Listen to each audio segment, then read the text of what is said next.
Labdien visiem! Šodien runāsim par sārakstiem. Wordā var uztaisīt numurētos, aizzīmētos sārakstus un arī daudz līmeņa numerāciju. Paskatīsimies visus trīs variantus.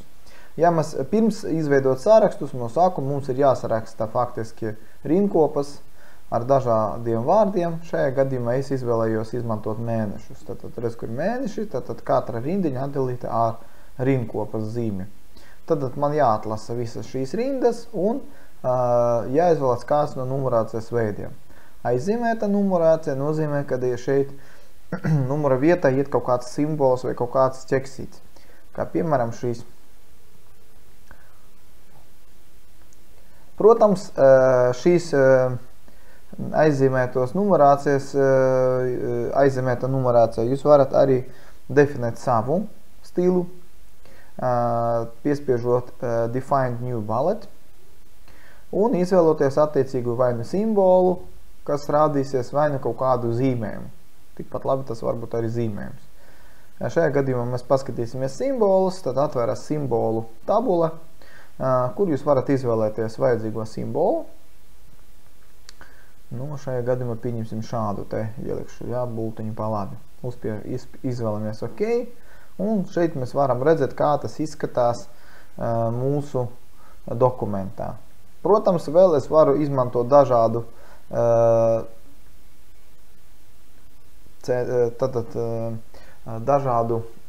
numerācijas zīmju novietojumu, bet parasti to izmanto šādā režīmā ar novietojumu left. Nospiežot OK, mēs redzēsim arī visas izmaiņas šajā dotajā dokumentā. Es tagad izslēgšu rinkopas zīmes.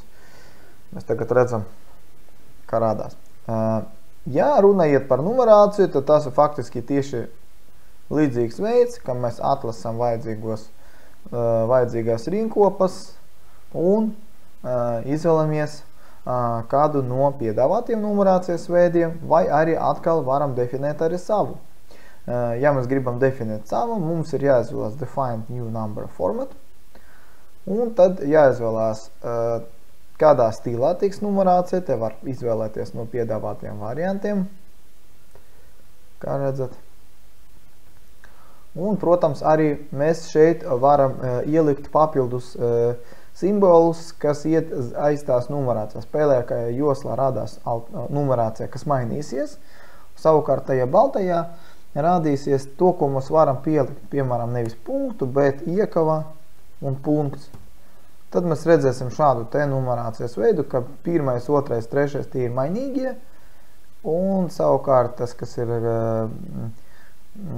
šī te iekaviņa un punktiņš, tas būs nemainīgi. Katram punktam pielikts klāt. Respektīvi, mēs varam pielikt klāt numerācijai kaut kādu simbolu klāt. Nospiežot OK, mūsu numerācija arī izmainīsies. Bet parādīsies tāda interesanta lieta tajās vietās, kur mēs redzam šādu te. Tad kāpēc tā notika? Kāpēc viņš tagad pārlicies tur tālāk? Tāpēc, ka katrai numerācijai viņam ir iedot noteikta vieta, kur to numerāciju izvietot. Un ja numerācija nevar ietilpt, tad viņš šo vārdu bīda tālāk par nākamiem 1,27 cm, lai viņš varētu šo numuru ierakstīt. Tas ir tā saucamais noklusētais, tabulācijas solis, bet mēs to varam izmainīt. Mēs varam vai nu izmainīt šo te novietojumu, tātad mēs varam pabīdīt mazliet tālāk, lai numuriem būtu vairāk vietas. Tas būtu viens variants, ja? Un otrais variants šajā gadījumā, kā var izlabot. Otrais variants ir konkrētam numuram, mēs varam izmainīt šo te tabulācijas pieturas attālumu. Ja kāds nezina, kā strādāt ar tabulācijām, jūs varat noskatīties stundu par tabulācijām. Bet šajā gadījumā es tomēr izvēlētos izmantot šo te metodi, kad es vienkārši dodu vairāk mazliet vietas. Tā, atgriezīsim atpakaļ. Gribēju tieši numerāciju ielikt, man ielikās kaut kas cits. Jā, šādi te. Tātad man izmainījies numerācijas stils netīšami. Jā, šajā gadījumā es izvēlēšos tieši šo te pabīdīt mazliet tālāk, bet tā, lai visi nostājās vienā vietā. Tagad viss ir kārtībā. Runājot par numerāciju, tātad es arī pateicu, ka mēs varam izvēlēties šos te dažādus numerācijas stilus un tā tālāk. Savukārt, ja mēs runājam par daudz līmeņa numerāciju, tad šeit tas ir abu divu numerāciju apvienojums. Un šajā gadījumā mēs varam izmantot vai nu kādu no gataviem numerācijas stiliem, vai nu definēt savu. Parasti gatavie numerācijas stili izskatās šādi, tātad. Un, protams, pielietojot viņus, tagad es redzu tikai parastos ciparus. Bet kāpēc arī nosaukums daudz līmeņa numerāciju? Tāpēc, ka viņa atbalsta apakšpunktus un apakšpunktus. Un kā tagad dabūt, piemēram, februāri un mārtu otrajā līmenī? Man nepieciešams atlasīt šos tās rinkopas, definēt viņiem, ka tas ir otrais līmenis, ja? Change list level, tad šeit mēs varam definēt, ka tas būs otrais līmenis, ja?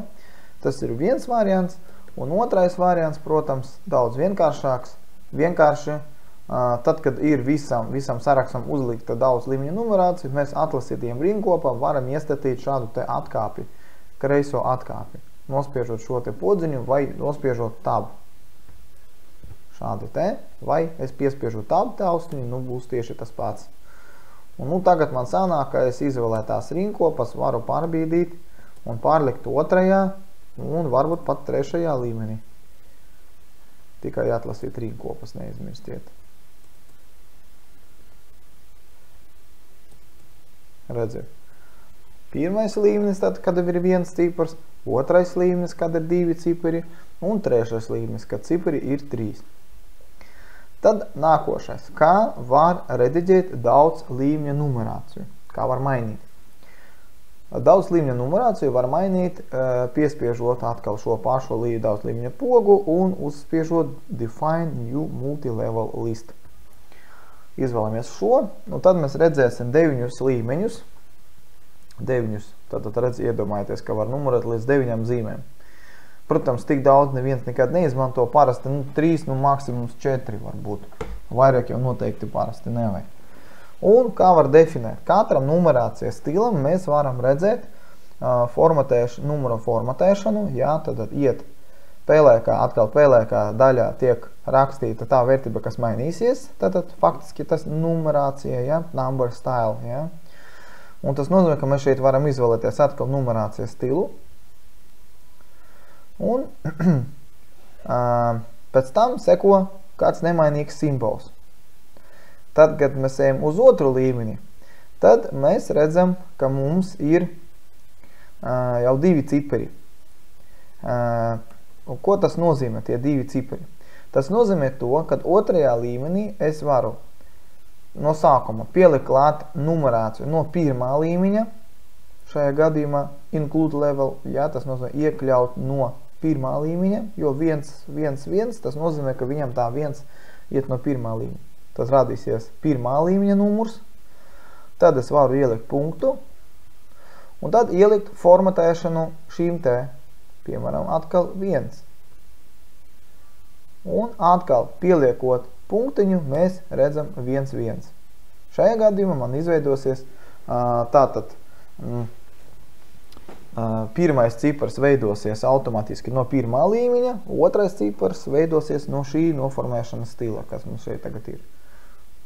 Nu, pieņemsim, nosacīties varu arī izmainīt, piemēram, otru līmeni,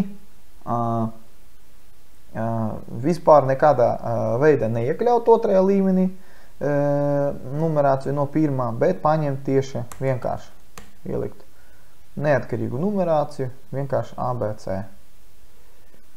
Jā, piemēram, šādi te. Un tikko es tādā veidā izdarīšu, tad man, protams, nomainīsies arī šīs visas pasākums. Jā, viss, kur bija AB, tātad viss, kur bija otrais līmenis, man tagad radīsies numerācija ar cipariem, ar burtiem. Un trešajā līmenī mēs redzam ļoti labi, ka tiek aizgūta numerācijas vērtība no otrā stila, ja, un no pirmā. šādā veidā es varu šo numerācijas stilu izmainīt. Principā tas būtu arī viss par numerāciju. Ceru, ka tas bija noderīgi. Tiekamies nākošais lekcijās.